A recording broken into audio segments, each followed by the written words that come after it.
পাপী হলে যে আমাকে জন্ম দিয়েছে, যিনি জন্ম না দিলে আমি যে কৃষ্ণ বলা জন্ম পেতাম। প্রভু, তার জন্য যে আমাকে কাঁদতে হবে। এটা যে পুত্রের কর্তব্য কর্ম, পিতা মাতার কর্তব্য কর্ম পালন করতে হয়। প্রভু, বল কি চাস?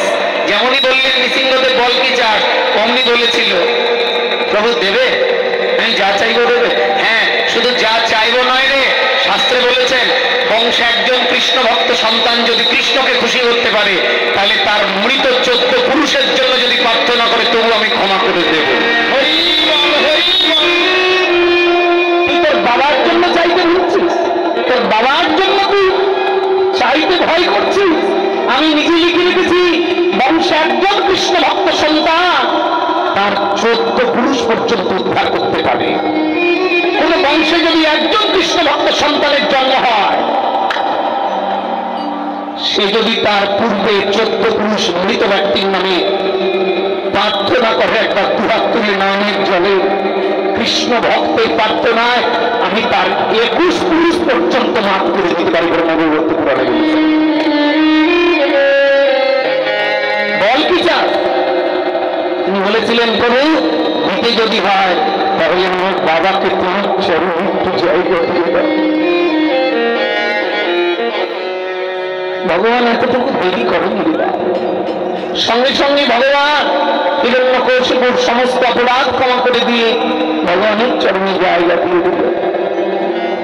এই জন্য ব্রহ্মা শিক্ষা দিলেন তার পুত্র মদনকে দিয়ে জগৎকে জানালেন, শুনে রেখো জগৎ, রামকৃষ্ণ পরমহংসদেব বলেছেন যে পুরুষ তার স্ত্রীর কথায় বাবা মাকে ভাব দেয় না,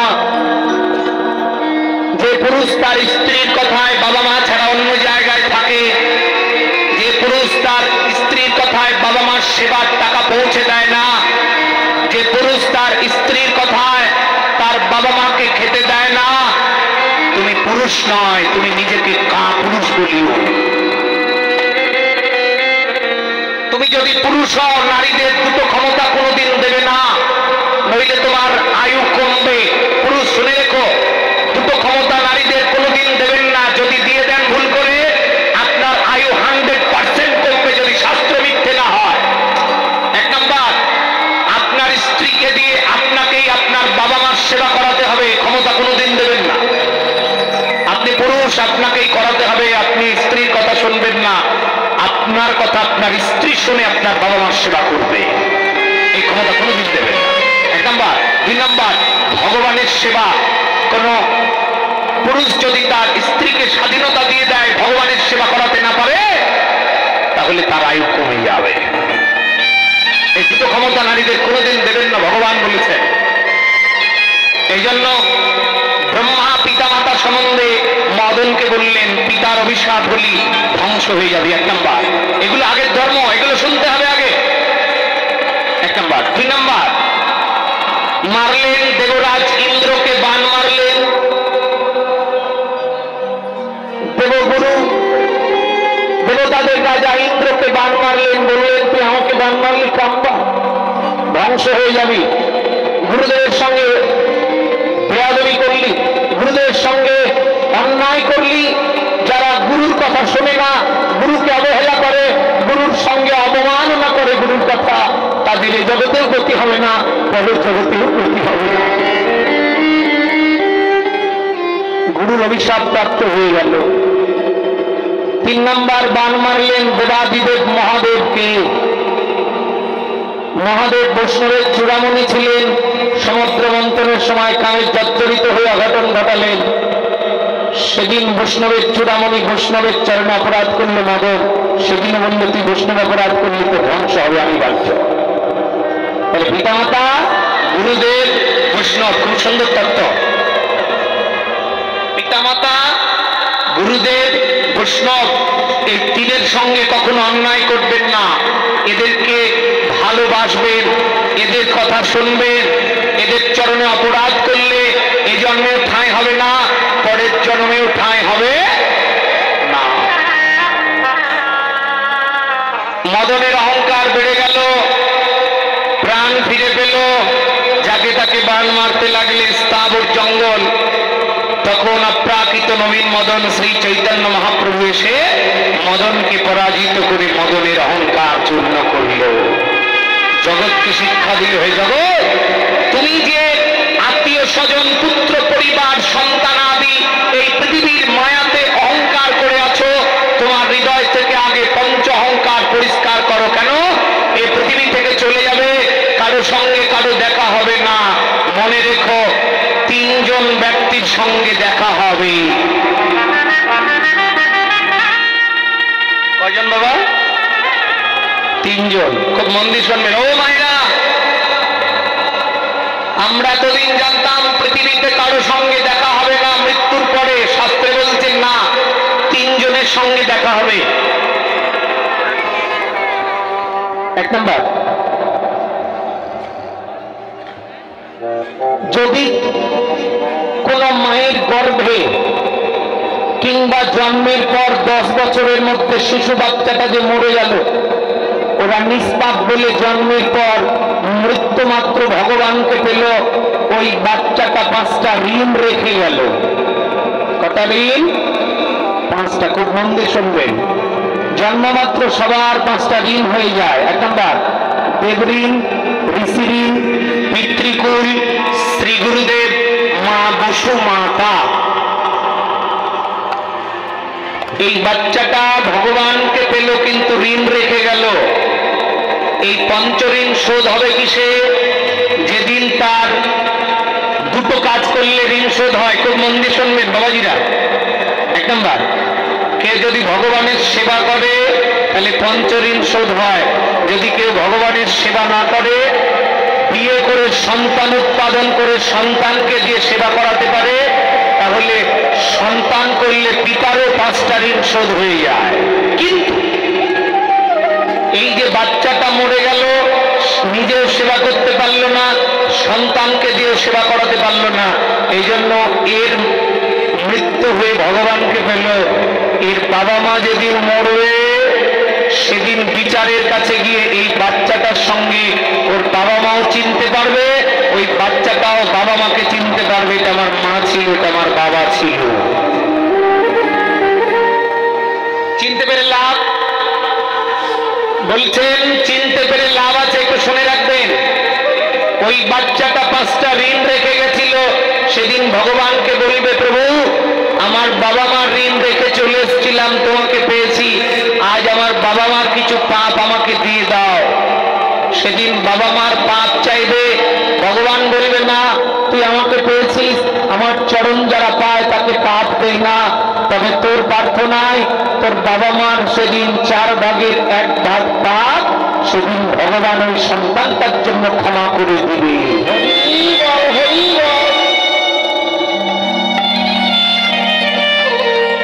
তিনজনের সঙ্গে দেখা হবে বলেছি, মায়েরা খুব মন দিয়ে শুনবেন।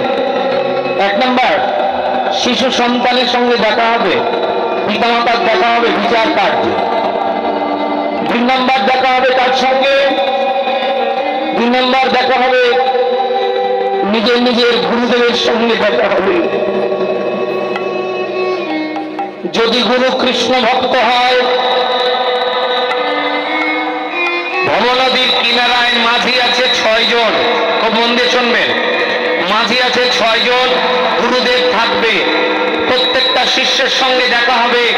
প্রত্যেক শিষ্যকে ভবনদী পার করবে না, তাকে করবে এই জন্মে যারা গুরুর কথা শুনে মঙ্গল আরতি করেছে, একাদশী করেছে, আহার শুদ্ধি করেছে, সৎ পথে চলেছে, সত্য কথা বলেছে, সৎকর্ম করেছে, সৎ খাবার খেয়েছে, গুরুর কথা শুনে ভগবানের কর্ম করেছে, গুরু তাকে মাঝির হাতে তুলে দেবে, মাঝিগণ নৌকা দিয়ে ভবনদী পার করবে। যারা ইহজন্মে গুরুর কথা শুনেনি, গুরু সেদিন তাদেরকে পার করা বাদ দিয়ে, গুরু সেদিন প্রত্যেকটা শিষ্যকে যারা ইহজন্মে কথা শুনেনি তাদেরকে জমদূতে 28টি নরকের যন্ত্রণায় ফেলে দেওয়া হবে।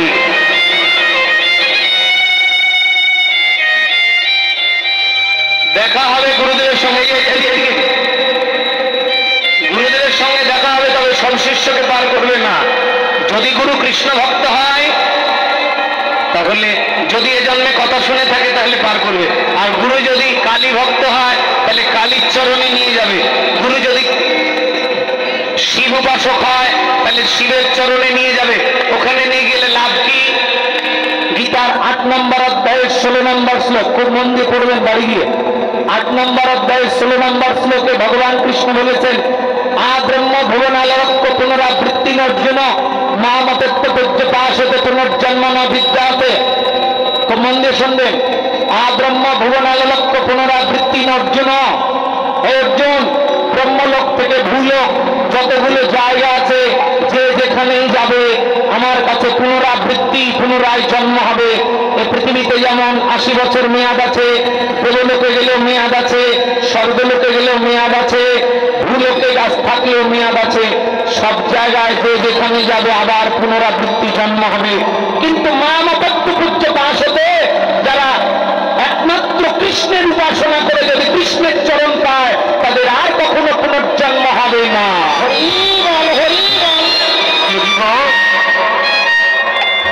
মামতত্ব পূজ্য পাশ হতে পুনর্জন্ম না বিদ্যা।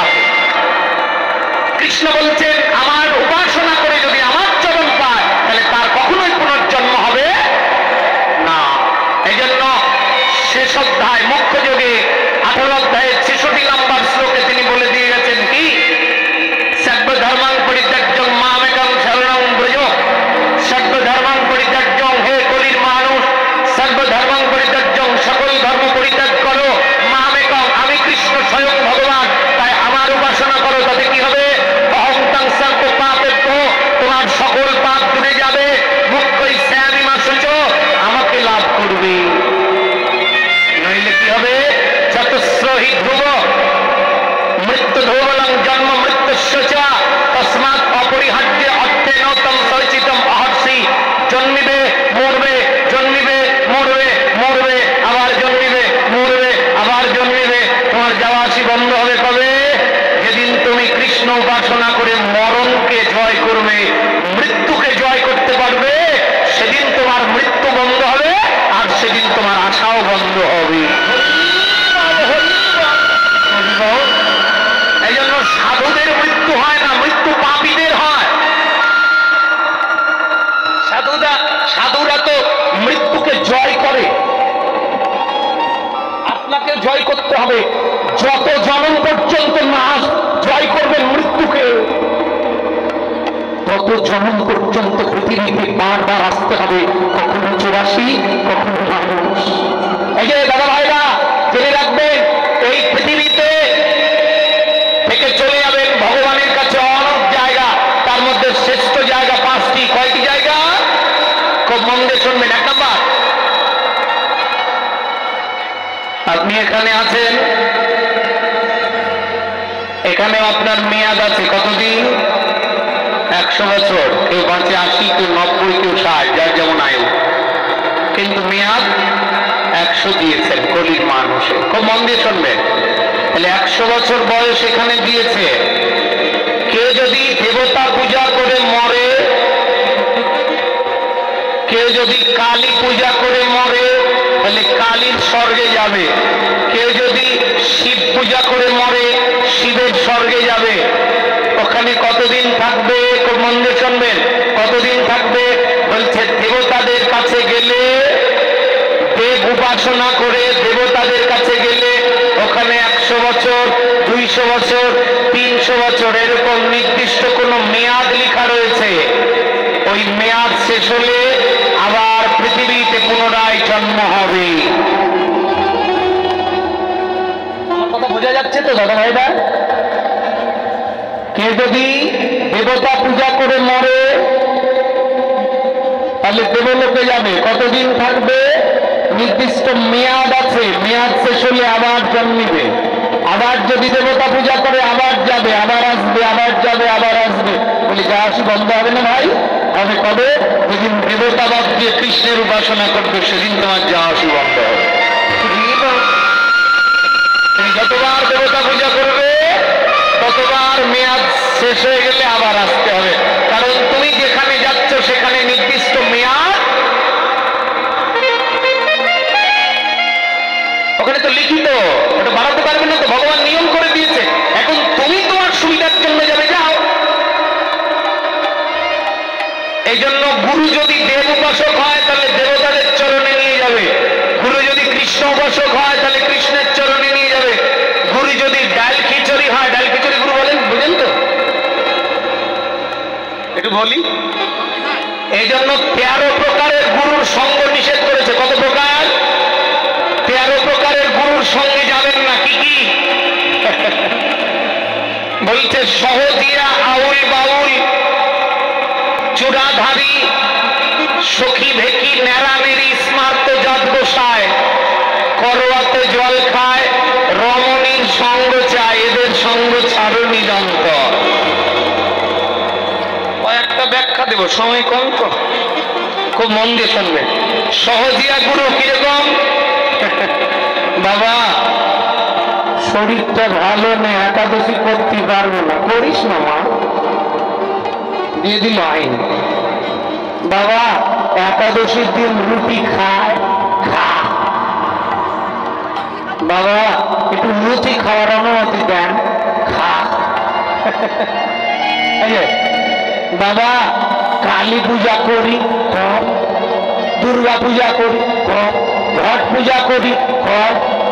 ছট পূজা করি, কর। মানে গুরু শিষ্যকে চটকাবে না, চটকা বোঝেন তো?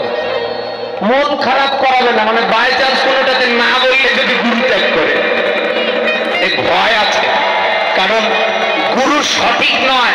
এ মা, এই যে বাবা, গুরু হলো ভগবানের প্রতিনিধি, ভগবানের মন্ত্রী, ভগবান প্রধানমন্ত্রী, গুরুদেব মন্ত্রী, আমি জনগণ। ভগবানের আইন জনগণের মধ্যে প্রতিষ্ঠা করার জন্য গুরুদেবের জন্ম হয়েছে।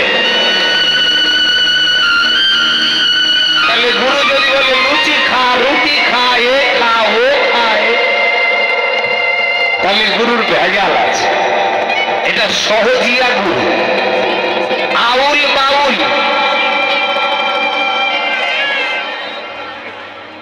আউল বাউল কারা দেখবেন গাঁজা খাচ্ছে, মদ খাচ্ছে, আবার গুরু গিরি ঢুকছে, এটা হলো আউল বাউল। নেড়ানেড়ি, নেড়ানেড়ি কারা? এই যে একটা গান শুনেছেন না নবদ্বীপে, বলে উপাসনা করলে নাকি সঙ্গে একজন বৈষ্ণবী রাখতে হয়। বৈষ্ণবী বোঝেন তো? এটা উপাসনা নারী, সঙ্গে একজন বৈষ্ণবী রাখতে হয়। নবদ্বীপে হইল যত বৈরাগীর আশ্রয়। নেড়ামেড়িতে বাংলাদেশে আছে কিনা জানি না, তবে লেখা আছে কিনা, তবে ইন্ডিয়াতে প্রচুর পাওয়া যায়। হ্যাঁ, শাখা ভেঙে দিয়ে, সিঁদুর মুছে দিয়ে, 10 বছর হলো স্বামী সন্তান ছেড়ে দিয়েছে, গুরুদেব তার স্ত্রীকে ছেড়ে দিয়েছে। গুরুদেবের সঙ্গে সঙ্গে এই মেয়েটা ঘুরে বেড়াচ্ছেন। জিজ্ঞেস করলাম আপনি কে? আমি গুরুদেব। আমার আপনার স্বামী? বাড়িতে। সন্তান? বাড়িতে। শাখা সিঁদুর? স্বামী মরেছে? না, বেঁচে আছে। তাহলে আপনি? আমি মহিলা সন্ন্যাস।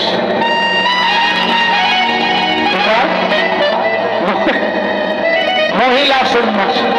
আবার গুরুদেবকে জিজ্ঞেস করলে আপনার কেটা? এটা আমার উপাসনা শিষ্যা। উপাসনা করলে সঙ্গে বৈষ্ণবী রাখতে, এবার পরের বউ, পরের বউ নিয়ে বলতে বলছে ভগবান, নিজের বউ উপাসনা নারী করো। শাস্ত্রতে বলছেন যে যারা স্বামী স্ত্রী একসঙ্গে উপাসনা করে যদি মরতে পারে, ব্রহ্মবৈবর্ত পুরাণে লিখেছেন ইহজন্মে তারা স্বামী স্ত্রী, ভগবান স্বর্গে গিয়ে তাদেরকে স্বামী স্ত্রী রূপে রাখবে। এই জন্য বলছে নেড়ানেড়ি, আউল বাউল, নেড়ানেড়ি, কর্তা ভজা না করি, সখী ভেকি, স্মার্ত জাত গোসায়। অনেক বড় বড় ব্যাখ্যা দেবা, হ্যাঁ সময় তো কম। এই যে সখী ভেকি, নেড়ানেড়ি, স্মার্ত জাত গোসায়। জাত গোসাই কিরকম? বলে হোটেলে গিয়ে মাছ মাংস খাচ্ছে, বিয়ে বাড়িতে মাছ মাংস খাচ্ছে, আবার হরিবাসর এসে কয় আমি ক্ষত্রিয় ছেলে, আমি ব্রাহ্মণের ছেলে, আমি আমি বৈরাগীর ছেলে, আমি কিন্তু যাত্রার হাতে খাই না বাবা। আচ্ছা, যারা হরিবাসর এসে বলবে যাত্রার হাতে খায় না, ও যদি হোটেলে খায়, বিয়ে বাড়িতে মাংস খায়, তাহলে ও কি সাধু না ভণ্ড শুধু আপনাদের কাছে প্রশ্ন, সে ব্রাহ্মণ হোক, ক্ষত্রিয় হোক, আর বৈশ্য হোক, আর শূদ্রই হোক, ভালো করে বুঝে নেবেন। এই যে এদিকে গল্প নয় বাবা, আমার আইনের বিরুদ্ধে যদি কোনো কথা থাকে মোবাইল নাম্বার আছে ইউটিউবে, হ্যালো করবেন, অসুবিধা নেই, আমি আসতে প্রস্তুত। কিন্তু সংস্কার করেন, প্রচারক যদি প্রতারক হয় ওই সমাজ ধ্বংস হবে। বলছি মুখে বড় বড়, কাজ নাই, তাহলে হবে না। এই জন্য স্মার্ত জাত গোসায় আমাকে এক ব্রাহ্মণ গুরুদেব বলেছিল, এক শিষ্যকে বলেছে মাছ খাবি খা, ধর্ম খা। মাছ খাওয়া যাবে, ধর্মে লেখা আছে। আমি ওই শিষ্যের সামনে ডেকে বলেছিলাম, মাছ খেলে যদি ধর্ম হয় তাহলে যেদিন আপনার বাবা মরবে সেই 13 দিন 15 দিন আপনাকে মাছ খেতে হবে, তাহলে কিন্তু ধর্মে আছে।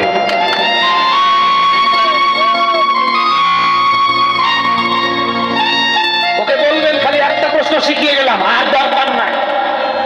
যারা বলবে মাছ মাংস খেলে ভাব, আমি ছাড়তে পারি না, এটা আমার ব্যর্থতা, কিন্তু খাওয়ার পর ওটাকে ধর্ম বলে চালাবে এমন খ্রিস্টতাপ করতে দেবেন না ধর্মে। আমি পারি না বাবা, আমি পারি না, আমি যেমন মন তেমন করি, ঠিক আছে, এটা যেমন মানি না হইয়া। ভগবান বলেছে এই জন্মে পারবি না, ছাড়তে পারবি না, কাজ কর, হরিনাম কর, বৈষ্ণব সেবা কর, তুলসী সেবা করে মর, পরের জন্মে কৃষ্ণ ভক্ত মা দিব, ওই খাবারগুলো চাইলেও পাবি না। বোঝেন না আমার কথা, বোঝেন না? আপনি পারবেন না, খেয়ে করে মরেন, কিন্তু সাবজেক্ট একটা ফেল করে যেতে হবে। বা 5টা সাবজেক্ট তো, বৈষ্ণব সেবা, তো মন দিয়ে শুনবেন, বৈষ্ণব সেবা করেছেন, হরিনাম করেছেন, তুলসী সেবা করেছেন, গুরু সেবা করেছেন, সবই করেছেন, খালি খাওয়াটা ছাড়েননি। ভগবান যখন দেখবে খাতা সবগুলো পাস, খালি খাওয়াটাই ফেল। চিত্রগুপ্ত এর ইচ্ছা ছিল রে, বৈষ্ণব সেবা করেছে, হরিনাম করেছে, এগুলোর খাতা ভর্তি, আবার সুযোগ দে, কোন কৃষ্ণ ভক্ত